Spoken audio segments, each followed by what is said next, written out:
प्रश्न आ रहा है, जैसे कई लोग अपने आप को बड़ा धार्मिक दिखाना चाहते हैं, एक तरफ तो गलत काम करते हैं और एक तरफ पुण्य दान करते हैं, उनकी गति दुर्गति है।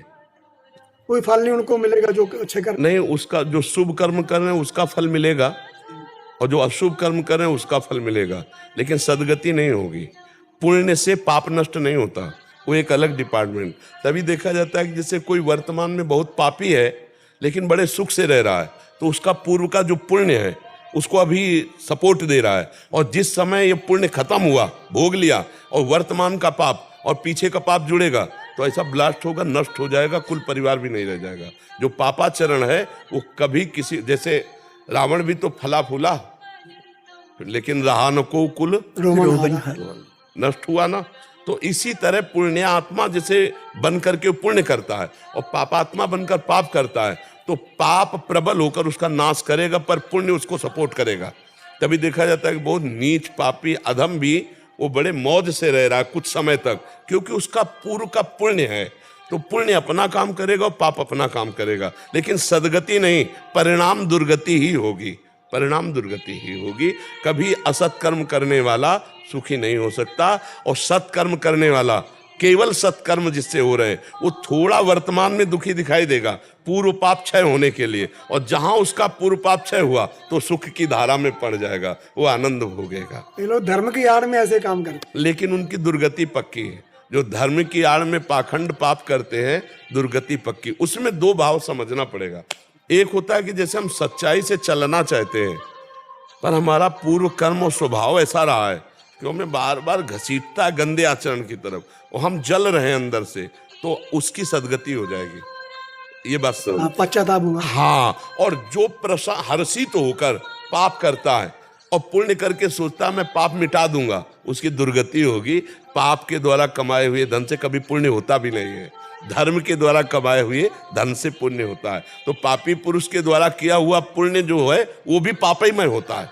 जैसे मानो किसी ने बहुत बड़ा अपराध किया, पाप किया, इसके बाद आके उसे 500 रुपये चढ़ाए, तो वो 500 रुपये हमारे भजन में विक्षेप पहुंचाएंगे, तो पापी पुरुष के द्वारा दिया हुआ पुण्य भी पाप ही होगा, क्योंकि हमारे भजन में विक्षेप बना, तो ये भी तो पाप बनाना, इसका विषय प्रधान मैंने कहा है। हाँ, दुर्योधन का। तो इसलिए पाप तो बहुत भय प्रदान करने वाला है, इससे बचना ही चाहिए। जैसे कोई मान लो किसी गलत ढंग से पैसा कमाया और सोचा हम दशांश महात्मा को दे देते हैं, नहीं, और पाप लगेगा, क्योंकि वो भजन करने वाले के अब जाके ये रुपया विक्षेप पहुंचाएगा, ये भजन में बाधा पहुंचाएगा, तो ये भी तो पाप बना। तो पाप से कभी पुण्य हो ही नहीं सकता, पाप से कभी पुण्य नहीं हो सकता है। जो ऐसे भ्रम में है उनकी बड़ी दुर्गति है। आजकल दुनिया बड़े भ्रम में हुई है, कुछ मत। आप भगवान का जब तक सही सत्संग नहीं मिलेगा, नाम जप नहीं होगा, तो बुद्धि सही रहेगी नहीं, तो वो पाखंड तो करेगा ही, नाटक तो करेगा ही। फिर संतों का संग नहीं किया, सत्संग नहीं किया, सच्चे गुरु का संग नहीं किया, तो ऐसा बुद्धि ऐसी रहेगी। पर हाँ, भगवत रसिक जी ने लिखा है, बिन विवेक वैराग्य भक्ति बिन सत्य न एको मानो, भगवत विमुख कपट चतुराई सो पाखंडे जानो।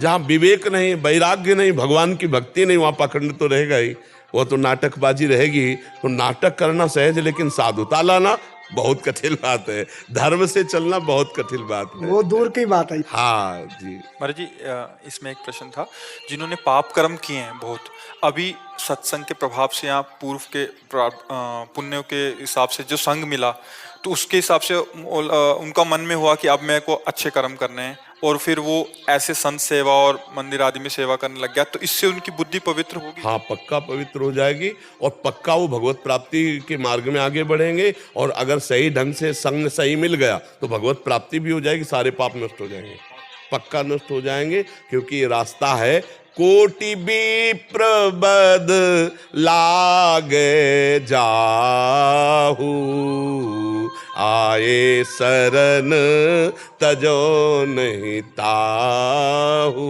जो नर होई चराचर द्रोही, आवे सब है शरण तकी मोह। चराचर का द्रोह करने वाला, कोटि कोटि ब्राह्मणों की हत्या ब्रह्म ऋषियों की करने वाला भी हो, और उसको पश्चाताप हो गया कि अब मेरा कल्याण तो केवल भगवान से होगा, अब मैं आज से नियम लेता हूं, अब लो नसानी अब ना नसयो, आज तक की आप नहीं करूंगा भगवान की शरण में। तो भगवान कह रहे अपिचेत सुदुराचारो भजते माम अनन्य भाग, साधुरेव समंतव्य सम्यक व्यवसिता हिसा। घोर दुराचारी रहा है लेकिन मेरी शरण में आ गया, अब उसे मैं साधु बनाऊंगा और मैं उसका कल्याण करूंगा। पर ये उसके लिए है जिसने ये नियम ले लिया कि अब लो नसानी अब ना, अब तक हमसे गलती हुई, अब मैं बहुत सावधानी से भगवान की शरण में चलूंगा। अब उलट गया, उलट गया, उलट गया तो काम बन गया। और जो ऐसा कि अरे यार नाम जपने से पाप तो नष्ट हो जाएगा, चलो, इनकी बड़ी दुर्गति होती है, इनकी बड़ी दुर्गति होती है। जो सच्चाई से चल रहा है पर पाप हो गया, पाप हो रहा है, सच्चाई से चलना चाहता है पर पूर्व अभ्यास पूर्व गलतियां, भगवान उसे साधु बना देंगे, भगवान उसे माफ कर देंगे। लेकिन जो मस्ती के लिए पाप करते हैं, अरे यार बाद में गंगा नहा लेंगे, बाद में वृंदावन, उनकी दुर्गति पक्की है, उनकी दुर्गति पक्की है।